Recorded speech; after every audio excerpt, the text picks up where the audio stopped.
Did it again. Tom Cruise freaking did it again. But hey, let's get into it. It's your boy, EXP66Stitch, and yes, while Lilo and Stitch did come out, I made a friend. And he was like, you know what, dude? I was gonna watch something, but let's go watch this Mission Impossible together. I was like, homie, my man. Anyways, so we went to go watch it. So when I say that, like, I had a good time. I had a good time. You know, I was there. I had my talk can. I told the guy, hey, you want a talk can? I got a talk can. He's like, you got a talk can? Like, I got a talk can. Gave him the talk can, and that fool fucking conked out. He was I think it was a brewski. It was a little late. The brewski got to him probably, and he was gone. Which I completely understand because it's what pretty much everyone is saying. I'm not gonna bash on it because I am a gentleman who understands patience and has seen most of Naruto Shippuden. So when I tell you that Tom Cruise is the anime man, he fucking brought filler to his own fucking movie. He said, nah, nah, nah, nah. Final Reckoning Part 1, Dead Reckoning Part 1, we weren't even done yet. You get the filler arc right before we actually start Mission Impossible Final Reckoning. And you can take that to the bank. Because when all the exposition happens, you know, we get a homie that's like, yo, man, I ain't gonna do it, brother. I'm not here anymore. And okay, let's go. Kind of get the ball moving, kind of get the blood flowing, kind of raising the stakes by like making our homie like, we're gonna miss him, we're gonna miss you, dog. But yeah, man, that happened, and like I said, it's a lot of exposition, and I understand why people are bothered by the exposition. Sure, but I mean, to its credit, I mean, it just has like a lot of anime tropes, right? It really feels like the beginning of the final arc of the series, whereas where you get to kind of like get to everyone's backstory. Okay, if Tom Cruise is what I think he's if Tom Cruise is doing what I think he's doing with Mission Impossible, which is basically replicating Lupin the Third in movie form, then yes, this is the final arc of Lupin the Third, where you get to Goemon's story, you get to Fujiko Mine's story. You know, you kind of like get this buildup of what it is that we're doing here, who's with us, what kind of like time do we have with this person, and trying to build that final chemistry, because it's some of the characters, specifically Mantis from Guardians of the Galaxy. Yes, that's her. I didn't believe it, but the homie pointed it out. I was like, holy shit, that is her. She doesn't really have much to say in this film, and yes, that's kind of a joke. But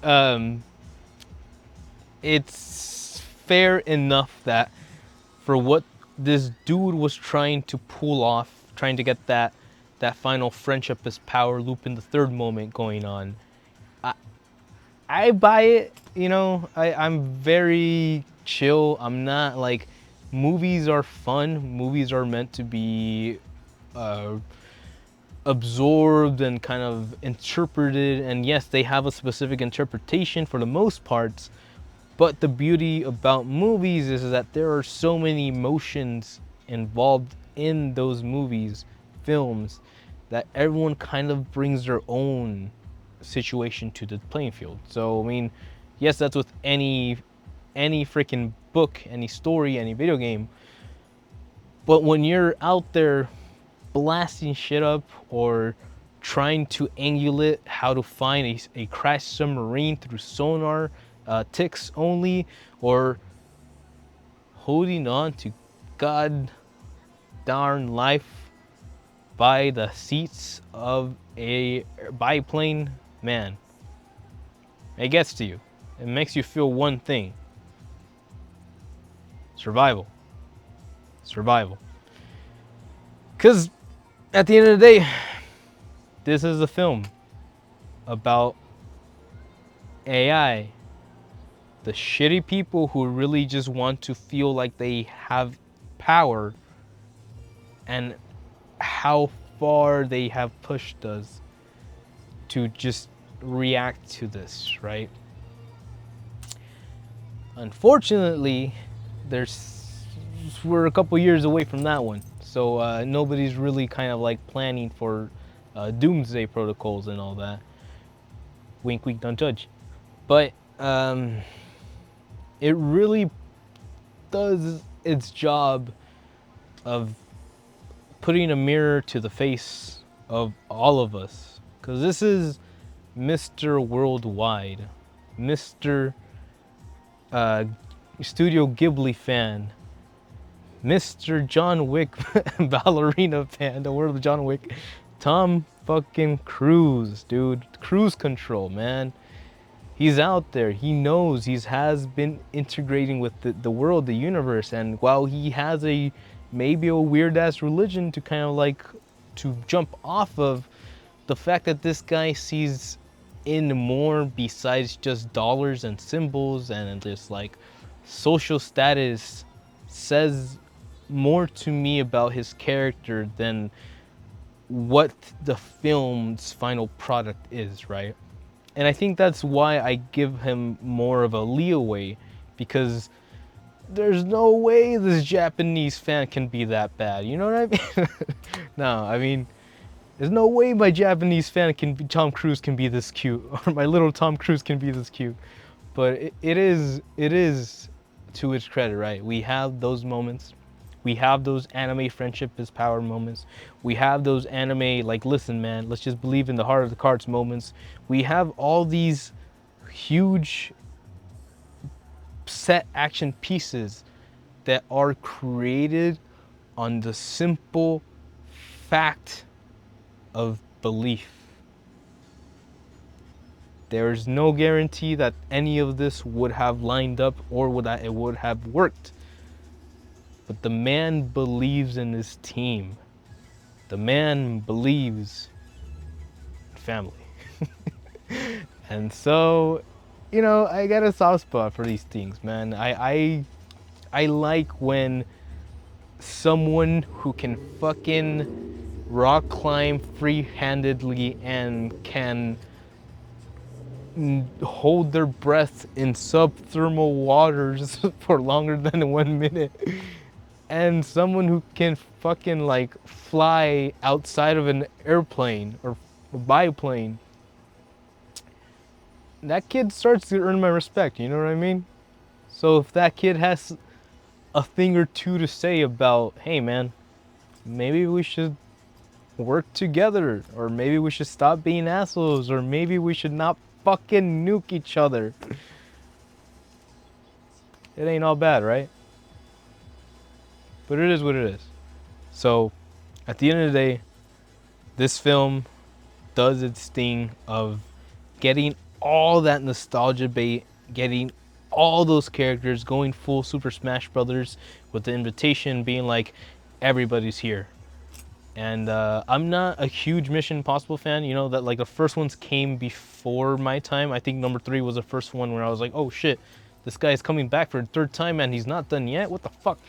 So seeing that guy do his thing was pretty damn cool. I do enjoy the cool moments. Those stunts mean something, because again, like, if you got 5-year-olds looking up to fucking Cristiano Ronaldo because he can fucking dribble a ball, you got my dumbass in movie theaters looking up to Tom Cruise because he can fucking fly. And that's impressive. So, go out there.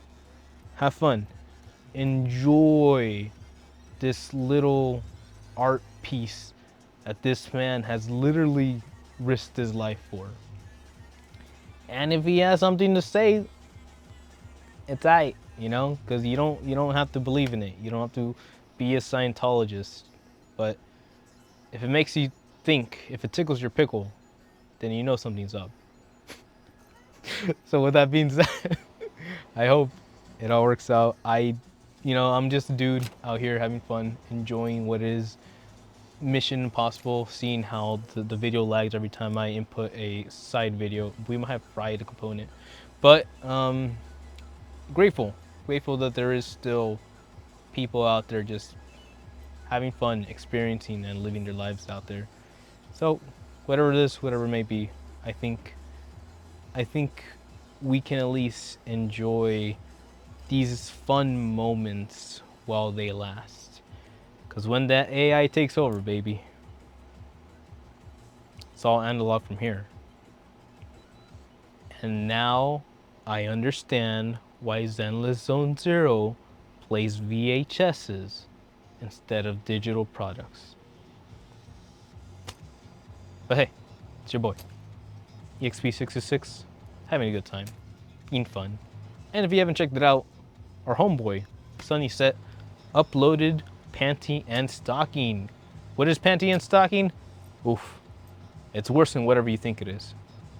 But I love her. So, with all that being said, check you guys out in the next time. Ciao. Matane. Stay frosty. Watch those films.